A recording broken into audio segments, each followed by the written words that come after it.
हाँ बेटा, हम लोग पढ़ रहे हैं इस समय synthesis combination of the sentences, sequence of the sentences है ना, reordering of the sentences PQRS, जिसमें आज का हेड है बेटा सिंपल सेंटेंस बनाने का 5वां हेड है सर, एडवर्ब और एडवर्बियल फ्रेज। यह पढ़ जा रहा है। एडवर्ब माने क्या होता है बेटा? क्रिया विशेषण। एडवर्बियल फ्रेज माने क्या होता है? क्रिया विशेषण शब्द समूह। अब एडवर्बियल फ्रेज तो भी बाद बताएंगे, पहले एडवर्ब देखो बेटा। एडवर्ब ज्यादातर यल लग करके बनता है, हमेशा नहीं, लेकिन प्राय एडजेक्टिव में यल लगा देंगे तो क्या बन जाता है? एडवर्ब। जैसे श्योर का एडवर्ब क्या होगा? Surely. Certain, certainly. Beautiful, beautifully. तो ज्यादातर यल लग करके बनता है, पक्की बात। तो अब हम दो वाक्य होंगे, दोनों वाक्यों को कैसे जोड़ेंगे यह सीखना है। तो यह नियम कब लगेगा पहले यह जाना जाए। किताब पढ़ोगे लिखा होगा निम्नलिखित वाक्यों को ध्यानपूर्वक पढ़ो, तो क्या पढ़े? कुछ आवे तब तो पढ़े, तो उसको आना चाहिए बेटा। पहचान देखो, हमने लिखा दोनों वाक्यों में से एक वाक्य दूसरे वाक्य को के वर्ब को मॉडिफाई करेगा। मॉडिफाई माने विशेषता बताना। दोनों वाक्यों में से एक वाक्य दूसरे वाक्य के वर्ब की विशेषता बताएगा, वर्ब को मॉडिफाई करेगा, तभी यह नियम लगेगा एडवर्ब और एडवर्बियल फ्रेज। अब कोई शब्द होगा वही विशेषता बता रहा होगा ना, तो जो शब्द विशेषता बता रहा है उसको हम लोग बना लेंगे adverb.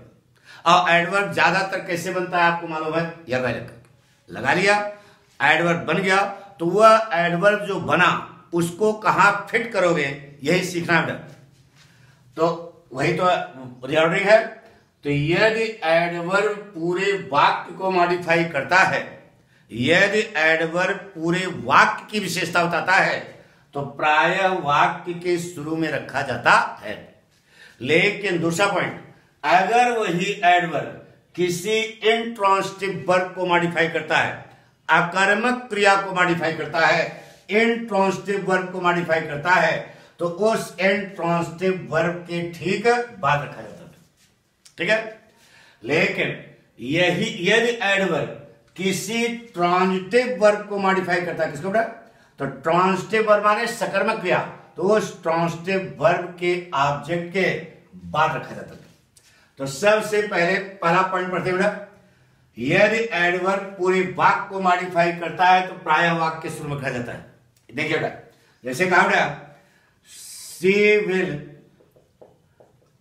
Top the exam, she will top the examination. ना बेटा, दूसरा वाक्य है इट इज सर्टेन।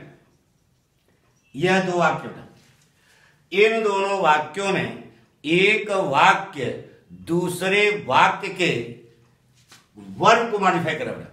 वह परीक्षा टॉप करेगी, यह निश्चित है। तो क्या निश्चित है? टॉप करना निश्चित है। यह वाक्य इस वाक्य के वर्ब की क्या है? विशेषता है। तो अब बताइए इसमें कौन सा शब्द है जो विशेषता बता रहा है? इट विशेषता बता रहा है, इस विशेषता बता रहा है, सर्टेन विशेषता बता रहा है, सर्टेन विशेषता बता रहा है। तो सर्टेन को हम बना लेंगे एडवर्ब। एडवर्ब कैसे बनता है बेटा? यल लग करके। तो सर्टेन का एडवर्ब क्या बनाओगे? सर्टेनली बन गया। अब ये जो बना इसको कहां रखोगे? यही PQRS है बेटा, यही रीऑर्डरिंग है, यही सीक्वेंस ऑफ सेंटेंसेस, यही सिंथेसिस है। तो ये सर्टेनली शब्द रखा कहां जाएगा? एक कुंजी बताते बेटा, अगर इस वाक्य का कर्ता ये इट है, दिस है, दैट है, तो इसको काट देना। क्या कर देना? तो काट दिया। और यह जानना कि यह इट, दिस, दैट पूरे वाक्य के लिए आएगा। किसके लिए बेटा? पूरे वाक्य के लिए आएगा। तो जब पूरे वाक्य को मॉडिफाई कर रहा है तो प्रायः कहां रखोगे? वाक्य के शुरू में। पढ़ो बेटा, बन गया। Certainly she will top the exam, निश्चित रूप से वह परीक्षा टॉप करेगी। यह जुड़ गया, सेंटेंस बन गया, रिगार्डिंग बन गया, सीक्वेंस ऑफ सेंटेंसेस बन गया, PQRS बन गया। अगला है जैसे कहा बेटा the storm came, the storm came before time, before time, तूफान समय के पहले आ गया। दूसरा वाक्य है बेटा इट वाज सडन, तूफान समय के पहले आ गया, यह अचानक हुआ। तो बताइए इन दोनों वाक्यों में एक वाक्य दूसरे वाक्य के वर्ग की विशेषता बता रहा है। तूफान आया, अचानक आया, इसका मतलब यह सडन शब्द जो है किसको मॉडिफाई करा, केम को। यह वाक्य इस वाक्य के वर्ग को मॉडिफाई करा। तो कौन सा शब्द, यही ना, दोनों वाक्यों में से एक वाक्य दूसरे वाक्य के वर्ग को मॉडिफाई करेगा। तूफान समय के पहले आ गया, इट वाज सडन। तो आया, कौन आया, तूफान। कब आया, सडनली, अचानक। यानी कि यह शब्द जो है किसको मॉडिफाई करा, केम। तो इसी को हम बना लेंगे क्या, एडवर्ब। एडवर्ब कैसे बनता है लिखा है, क्या हो जाएगा, सडनली। क्या हो जाएगा, सडनली बन गया। अब यह जो एडवर्ब बना इसको फिट कहां करोगे, तो इसका कर्ता क्या है, इट। यह इट जो है, इट दिस दैट लिख क्या है, तो समझ जाना कि पूरे वाक्य को मॉडिफाई करेगा। तो पूरे वाक्य को मॉडिफाई करेगा, पूरे वाक्य की विशेषता बताएगा। तो कहां रखोगे, वाक्य के शुरू में। पढ़ो बेटा, बन गया suddenly the storm came before time, अचानक तूफान समय के पहले आ गया। पक्का, जैसे कहा बेटा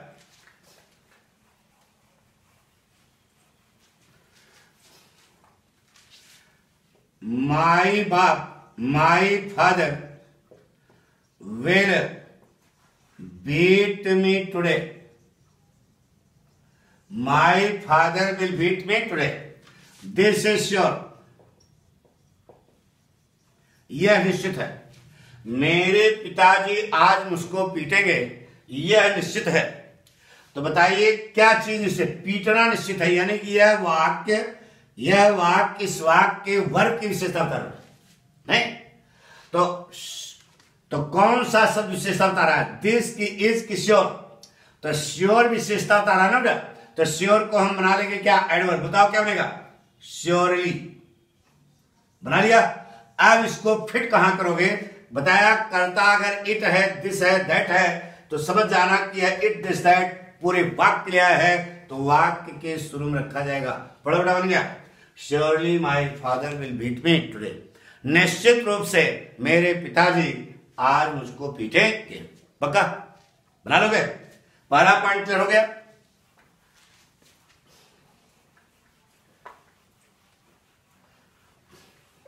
दूसरा क्या है, यदि एडवर्ब किसी इंट्रांसिटिव वर्ब को मॉडिफाई करता है तो उस इंट्रांसिटिव वर्ब के ठीक बाद रखा जाता है।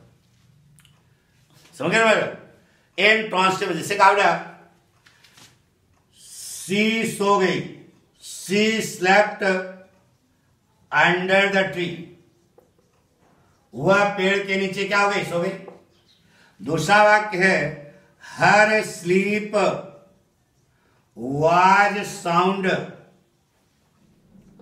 उसकी नींद गहरी थी। यह दो वाक्य तुम्हारे सामने है। सी स्लेप्ट अंडर द ट्री, वह पेड़ के नीचे सो गई। हर स्लीप वाज साउंड, उसकी नींद क्या थी, गहरी थी।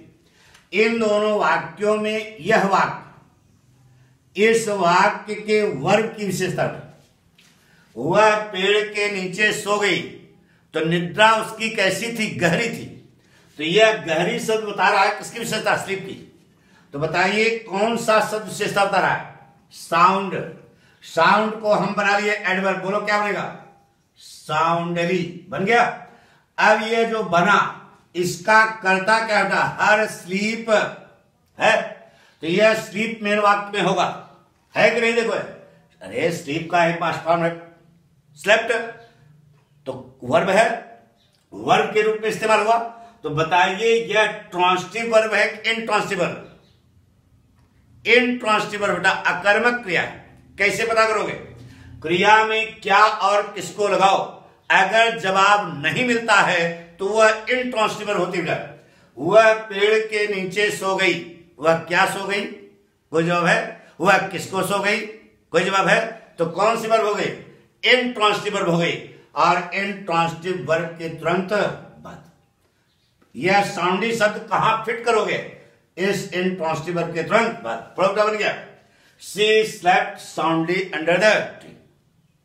पक्का आ गया समझ? कोई कठिन है क्या? एक और देखो बेटा, से कहा बेटा दे लाफ्ड इन द पार्क। अरे सुबह के समय बुढ़े लोग नहीं वहां पार्क में ना बेटा हंसते हैं, तो they laughed in the park. दूसरा वाक्य बेटा their laughing was loud. Their laughing was loud, उनकी हंसी बहुत जोर से थी। तो they laughed in the park, तो लाफ कैसी थी? लाउड थी। यानी कि यह पूरा वाक्य इस वाक्य के वर्ब की विशेषता बता रहा है। तो अरे लाफिंग कैसी थी? लाउड थी। तो यह जो कौन सा शब्द है जो विशेषता बता रहा है? दे आर लाफिंग के वाज की लाउड, तो लाउड शब्द जो है विशेषता बता रहा है किसकी? लाफ की। अब यह ट्रांसिटिव वर्ब है कि इंट्रांसिटिव वर्ब? बोलो। अरे हंसा, वह हंसे, वह क्या हंसे, वह किसको हंसे? कोई जवाब है? कौन से? इंट्रांसिटिव वर्ब हो गई। इंट्रांसिटिव वर्ब है कि पहले लाउड को एडवर्ब नाउन का क्या बनेगा? लाउडली बन गया। अब ये जो बना इसको फिट कहां कर? इसका करता क्या है? लाफिंग। लाफिंग मेन वाक्य में है। कौन सी वर्ब है? ट्रांसिटिव की इंट्रांसिटिव? इंट्रांसिटिव है। इसके तुरंत बाद ही प्रोग्राम बन गया they laughed loudly in the park. कोई कठिन? जैसे कहा बेटा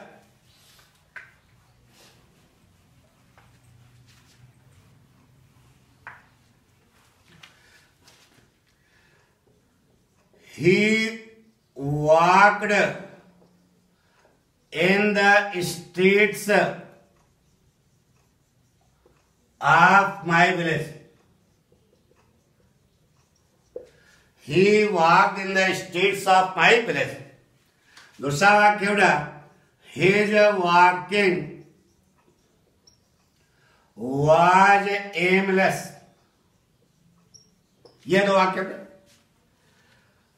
वह मेरे गांव की गलियों में घूमा, उसका घूमना जो है उद्देश्य विहीन था। इन दोनों वाक्यों में एक वाक्य दूसरे वाक्य के वर्ब की क्या है विशेषता? तो बताइए कौन सा शब्द विशेषता बता रहा था? एमलेस। इसको हम बना लेंगे क्या? एडवर्ब। कैसे बनता है बेटा? एन वाई लगा करके एम लेसली बन गया। अब ये जो बना इसका करता क्या बेटा? वॉकिंग। वॉकिंग मेन वाक्य में होगा। अब देखो यह टहलना, वह टहला, वह क्या टहला, वह किसको टहला? कौन सी वर्ब हो गई? इंट्रांसिटिव वर्ब हो गई। इंट्रांसिटिव वर्ब के तुरंत बाद प्रोग्राम बन गया he walked aimlessly in the streets of my village. वह मेरे गांव की गलियों में उद्देश्य विहीन घूमा, उद्देश्य विहीन होकर के घूमा। तो यह इंट्रांसिटिव वर्ब के तुरंत बाद इस्तेमाल किया जाता है। पक्का? तीसरा देखो बेटा, दो पॉइंट आपको क्लियर कर दिया। तीसरा पॉइंट देखो बेटा, यदि एडवर्ब किसी ट्रांसिटिव वर्ब को मॉडिफाई करता है तो उसके ऑब्जेक्ट के बाद रखा जाता है। उसके ऑब्जेक्ट के बाद। यह तीसरा पॉइंट क्लियर करने जा रहा है। से कहा बेटा सी ने लात मार दी। She kicked the old man in the cinema hall.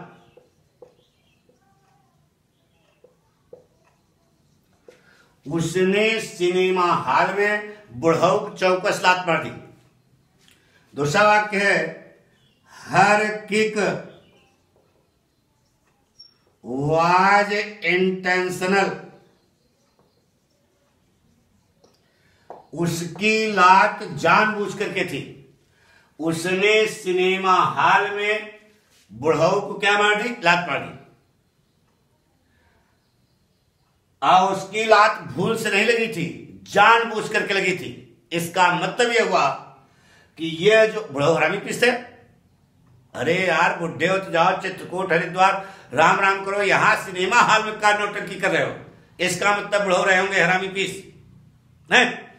तो उसकी लात जानबूझ करके थी। यह वाक्य इस वाक्य के वर्ग को मॉडिफाई कर रहा है। भूल से लगेगी जानबूझ करके, तो जानबूझ करके विशेषता किसकी है? किक की। तो कौन सा शब्द है जो विशेषता बता रहा है? इंटेंशनल। इसको बना लो क्या? एडवर्ब। कैसे बनते बेटा? यल वाले वाक्य इंटेंशनली बन गया। अब ये जो बना, इसका कर्ता क्या है? इसी से बना ना, तो इसका कर्ता क्या है? किक। यह किक मेन वाक्य में है, जहां पे है देखो है। अब देखो यह ट्रांसिटिव वर्ब है, इंट्रांसिटिव वर्ब। उसने लात मारी, किसको लात मारी? बुढ़ऊ को। यानी कि यह ट्रांसिटिव वर्ब हो गई, जवाब मिल रहा है। तो लिखा है कि ट्रांसिटिव वर्ब को मॉडिफाई करता है, उसके ऑब्जेक्ट के बाद रखा जाएगा। तो ट्रांसिटिव वर्ब का ऑब्जेक्ट क्या हुआ? Old man. ओल्ड मैन के बाद ही लगेगा। बड़ा बेटा बन गया। She kicked the old man intentionally in the cinema hall. उसने सिनेमा हॉल में जानबूझ करके बुढ़ऊ को लात मार दी। अगर इसको और कहीं रखते हो तो आपका वाक्य है गलत है। यही है PQRS, यही है सीक्वेंस ऑफ सेंटेंसेस, यही है सेंटेंस, यही है कॉम्बिनेशन ऑफ द सेंटेंसेस। ठीक है? आप कहते हो अंधी मार, ध्यान होना चाहिए, वो कहां फिट करोगे, यह हर स्टेप पर आपको सीखना पड़ेगा। ठीक है? इसे कहा बेटा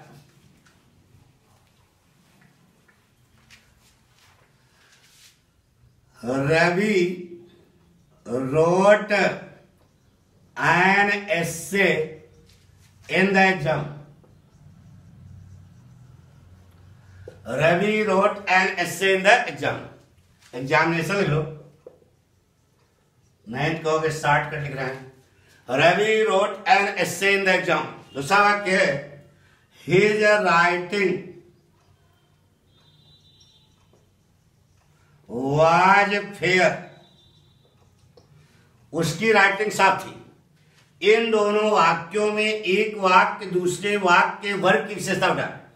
रवि ने एक परीक्षा में एक निबंध लिखा, उसकी लेखनी जो है क्या थी? साफ थी, लिखाई साफ थी। इसका मतलब यह वाक्य इस वाक्य के वर्ग की क्या है? विशेषता। बताइए कौन सा शब्द विशेषता बता रहा है? Fairlie, fair. तो इसको हम बना लेंगे पहले एडवर्ब। क्या बन जाएगा? फेयरली बन गया। अब ये जो बना, इसका कर्ता क्या होगा? राइटिंग। मेन वाक्य में राइट शब्द होगा। अब ये देखो, ये ट्रांसिटिव वर्ब है कि इंट्रांसिटिव वर्ब? उसने, रवि ने लिखा, क्या लिखा? एक निबंध लिखा।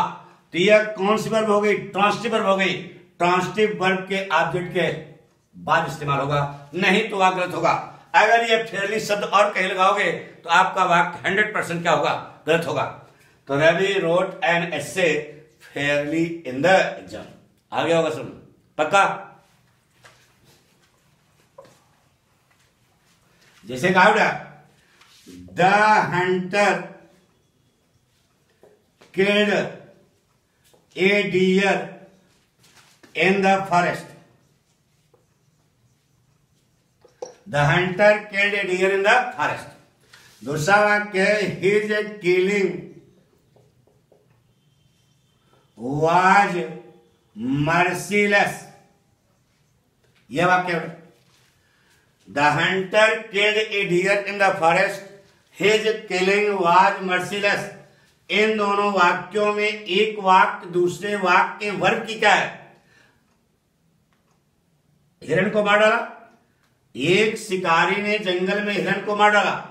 उसने जो किलिंग किया वह निर्दयता पूर्वक था। यानी कि यह वाक्य इस वाक्य के वर्ग की क्या है? विशेषता है। तो कौन सा शब्द है जो विशेषता बता रहा है? मर्सीलेस बता रहा है।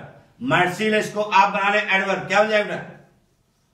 मर्सीलेसली बन गया। अब ये जो बना इसका कर्ता क्या है? किलिंग। यह किल शब्द मेन वाक्य में होगा। अब देखो ये ट्रांसिटिव वर्ब है कि इंट्रांसिटिव वर्ब? उसने शिकारी ने मार डाला। किसको मार डाला? हिरन को। तो यह ट्रांसिटिव वर्ब हो गई। तो ट्रांसिटिव वर्ब के ऑब्जेक्ट क्या है? ए डियर। उस ऑब्जेक्ट के बाद इस्तेमाल होगा। बन गया the hunter killed a deer mercilessly in the forest. शिकारी ने जंगल में निर्दयता पूर्वक एक हिरन को मार डाला। तो यह हम आपको बताया केवल किसके बारे में? भी एडवर्ब के बारे में। कंसेप्ट क्लियर हो गया। पूरे वाक्य को मॉडिफाई करेगा तो वाक्य के शुरू में कौन? यदि एडवर्ब पूरे वाक्य को मॉडिफाई करेगा तो प्राय वाक्य के शुरू में। इन ट्रांसिटिव वर्ब को मॉडिफाई करेगा तो इन ट्रांसिटिव वर्ब के तुरंत बाद। और ट्रांसिटिव वर्ब को मॉडिफाई करेगा तो उस ट्रांसिटिव वर्ब के ऑब्जेक्ट के बाद इस्तेमाल एडवर्ब होगा। इस प्रकार से हमने ये अभी आपको एडवर्ब के बारे में बताया। अभी अगले एपिसोड में बताएंगे एडवर्बियल फ्रेज के बारे में। ओके बेटा।